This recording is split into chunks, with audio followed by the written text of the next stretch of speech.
Good answer. All right. Where did the spark to pursue the activism? Like, where did that come from? That came from when I saw Elijah McClain's story on TikTok, and it was just an unhumane way of ending someone's life, and ending someone's life in general is inhumane. But that was just beyond me how his life was taken. Okay. And I know you mentioned Malcolm X, maybe MLK as some role models. Any role models that you have now? So I have role models, but tell them about the people that come out. Candace Bailey. Yeah, so I have role models. You probably haven't heard of them. Probably have Candace Bailey, Adaya. Those are some people that support me a lot on my journey to being like Malcolm X or being like Martin Luther King. Brother Jeff. But motivations are like my great grandfather. That's dope. Don't get nervous. He's breathing. That's okay. You got it. What else? No, that's what's up, man. Yeah. You know, you got a role model there to your left. Yeah. That's a role model. Role models, you know, they don't have to be like, you know, famous or anything. You know, they're going to be guides in your life, and they're going to be people that you've known since you were 9, 10, and 11, you know, and those are the people that, it's a word, consigliere, you know, you take counsel from. You know, when you find good role models, you cherish that. And then as you get older, you become a role model for people behind you. That's how you move. So, so your favorite activist, you went over that. Any favorite celebrities or athletes? You know, my favorite NFL player is TJ Watt. I don't really have a favorite celebrity. I wanted the Bears to get TJ Watt, man. I wanted them to get both the Watt, you know. Yeah. So we've been kind of like celebrity stalking T-Rell. We've been like, do y'all know who T-Rell is? He's like a super dope Dallas R&B rapper. But we've been like internet stalking him to do a feature with Nicholas. So T-Rell, if you watch him, my baby's trying to do a feature with you. Yeah. Well, we could probably get to some people who can get to T-Rell. I mean, on real talk. I don't know who he is personally, but you know how 6 degrees of separation goes around here. So, hey, T-Rell, come on, you know, give back, reach back, and let's talk about it. All right. Hey. So, what would you say to someone who says your Fortnite skills are suspect? Oh, we can one-on-one. See that, Self? You don't talk about a kid's, you know, video game skills. You know, they don't change over time. Nah, okay, yeah, we could talk about that. All right. What do you want to be when you grow up? I want to be an NFL player. No. Let me change the question. What are you going to be when you grow up? An NFL player. They just changed, y'all. First, so it was a marine biologist, and then it was the president, and now it's the NFL player. So we will see next month. He's like ambition all over. I went from I wanted to be a forklift operator to a clown. You know, so yeah, you'll find it. So, but we had an NFL player that sat here, Self. You know, he played in the league. You know, he wasn't an all-star, but he played like 4 years in the league. It was years ago. You weren't born. But he graduated from the University of Illinois. His name was Dennis Stallings. And so, you know, you ought to text him and see if we can get him in here to say something to this kid. You know, maybe go off there and call him and see if he'll jump in and tell him how he's going to get to the NFL. Yeah, he literally played in NFL, man, and he sat here and we had to, I could tell you to watch the show because we really talked to him about a kid like you who's thinking about, you know, getting drafted. He broke all of that down, but then somehow the videos got deleted, man, and you know, so It's another story. So, all right, NFL player. All right. So, are you currently studying the United States Constitution or your Colorado state laws, etc., so that you can expand, your awareness when you get out there? Yes, I know. Whoa. Well, so it was in fourth grade, and last year I wrote papers on the 10 what are they called? The Constitution, the amendments. Yes. But tell them about the 13th the Bill of Amendment. Rights. The Bill of Rights. Bill of Rights. Yes. Yeah. Tell them about the 13th Amendment that you've been lobbying to abolish in all 50 states. The 13th Amendment is neither slavery nor involuntary servitude, except for punishment as a crime, that's what the one word except, which makes it because in prison people are still in chain gangs and picking soybeans out of fields. Wow. So except is punishment for a crime is what's wrong.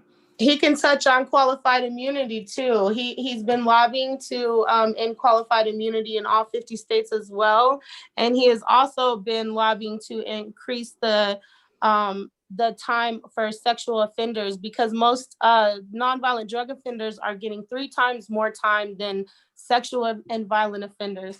So tell them about qualified immunity. Qualified immunity only applies to suits against government officials as individuals, not suits against the government for damages caused by official actions. Although qualified immunity frequently appears in cases involving police officers, it also applies to more of the other executive branch officials. Yeah, well, while we're right here talking qualified immunity, that's something Tory wordsmiths, all over, our fraternity, we do our thing. We did a letter here, in Illinois. I'm in Cali, and Tory's in Chicago, but we did a letter about it, and we listed qualified immunity as something that's just awful. Now we ran a video. What's that, Self? Said it's got to be eliminated. Gotta be. Yes. Yeah, but we did you see the video that we ran? I don't know if you guys saw it, about the case in Colorado where the family was pulled over and the kids were. Did you see that? Yes, we lived about 5 minutes away from there, and we do know that a suit has been filed. But the problem with that is we're tired of being paid off. Like, when is it going to change? When is it going to change? Like, the money is. It helps. We're all poor here. Most of us are. There's only a few 3% that ain't. But when is it going to change? And that's what happens when we don't change laws and we just move on with our day. Is it has to change, because qualified immunity exists in all of Colorado except for 3 counties. You have to break it down county by county. It's not just some state by state. Wow. A lot of people don't know. And also, a lot of our elected officials have qualified immunity as well. It goes further than police officers. If I work as a CNA, and if I let something happen to my patient, or if I did something to my patient, I would lose my children. I would lose my life, everything. License. Right. I've been bit on. I've been stabbed with a fork. I've been punched. I've been spit on. All kinds of poop wiped all over my face. And I've never snapped and hurt somebody. So that's one of the analogies that I try to use when I'm trying to explain to other people, because for some reason people still don't get it. But that's one of the analogies I try to use, because as human beings, we know better than to kill each other. Nicholas is doing a rally on the 2nd for a young man in my hometown, the same hometown where my mother was murdered and my brother was murdered. He was a 24-year-old young man who was shot in the back by police. His name is Zontorius Johnson, and we are going to go fight for this young man. And this is the first rally that I have really, really been scared of. But we have our community, our Denver community, that always comes out to support Nick, and they're going to go down to Oklahoma and surround Nick and support him and protect him. And we're going to go do our thing. No doubt. Really. Absolutely. And then, one thing I wanted to add to the qualified immunity is you were asking, Amber, when will it stop? Quite frankly, never, until they change that, because if I'm a civil servant I don't believe I'm even paying the same taxes as everyone. So I'm able to just be negligent, and then the lawsuits are paid by the city, by the Right. taxpayers. So Right. I've been saying that, that money should be coming out of the police union's money and out Yeah. of the officers' retirement and out of the officers' pension money. And then maybe we should establish some sort of insurance. So the officers should have to carry malpractice insurance like any doctor, and then so now if you can't get insured or if your premiums go up so high, or now it doesn't make a difference if I go from county to county or state to state and now Right. I'm still an officer but I was fired here, and fired there. No, if I can't get insured like any other doctor, any other professional, there's ways to put pressure on them, and it's usually in the pocket, and it's never going to Absolutely. change until because we're paying for it. So Yeah. so a rogue officer, and we're not against police. Self Love and I will tell you that Right. we're against tyranny. That's what Bad we're. police, yeah. There's Yes, no way that I would walk the halls with a CNA that was abusing a resident. There's correct, no way. So, and we just saw on the media an correct. officer take his life because he could not deal with this anymore. I don't know if y'all saw the I video saw of it. the officer. Yeah, Yeah. Yeah, yeah, so we know that there's good yeah, police officers. yeah. There's been police officers that have come up to my son when he's speaking, and they will say, I've never seen it like that. I never had that perspective.